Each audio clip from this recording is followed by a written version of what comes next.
He was an OFW before in UAE, and when we started businesses, we had small businesses before. So maliliit lang, nagtitinda lang kami ng mga damit, pabango, kung ano-ano.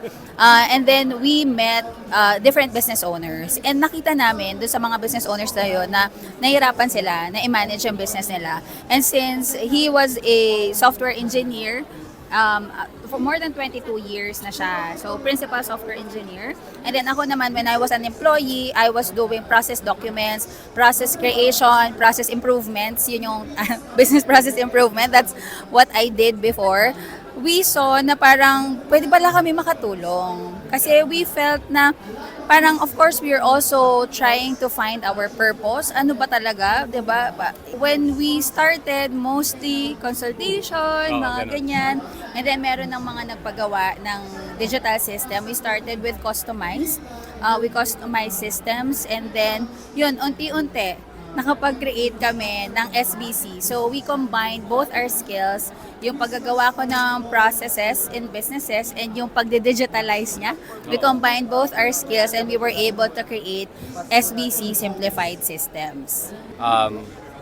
Yung lahat, tulad na sinabi niya kanina, nagtitinda-tinda lang kami. And ako, sa UAE, nung start ako as a developer, naramdaman ko rin yung iba't ibang klase ng buhay or life. Merong tindero lang din na kinailangan lang talaga ng system. Sabi ko, sana mas matulungan ko yung mga kababayan natin na ganito rin para naman makaangat-angat ang yung buhay natin. So, yun yung isa sa mga dahilan din kung bakit nag-business na kami. Kasi nga, parang tulungan din naman natin yung mga sarili natin. And then, pagyamanin din. Sobrang hirap. Siyempre, nagaling din kami sa pagiging empleyado. Yung mga hirap siguro, siyempre hindi kami sanay, technically, hindi kami sanay na humawak ng ganitong pera, na tulad ng business na pag dumating, okay, ano gagawin natin dito? Parang ano yung sunod na step? So, eventually, over the years na natutunan namin na knowing your numbers, ano dapat, at tapos paulit-ulit mo lang ibalik sa business mo at ibabalik din ang business mo yun sa'yo. Parang ganon. So, parang give and take lang, and then just continue the right path, and then continue the right strategies. And unti-unti din maiibsan yung hirap. Lahat naman nagsisimula sa hirap, pero unti-unti mararating mo rin yun. We saw that there are small businesses, mga micro businesses na hindi sila makapag-adapt sa digital system. So, ang nangyayari is natatakot sila to use digital platforms for their business because they feel na mahal, very expensive, hindi ko pa to kaya, pang malaking company lang to, pang malaking businesses lang to. Pero nung nakita namin yung pain ng mga small business owners na ganon, that's where we decided na dapat pala talaga makapag-create tayo for them. So meron kami nag-start yan sa service-based business kasi maraming nag-i-inquire, aesthetic clinics, barbershops, mga ganyan. So when we created it, nakita namin na pwede pala to i-cater din sa iba.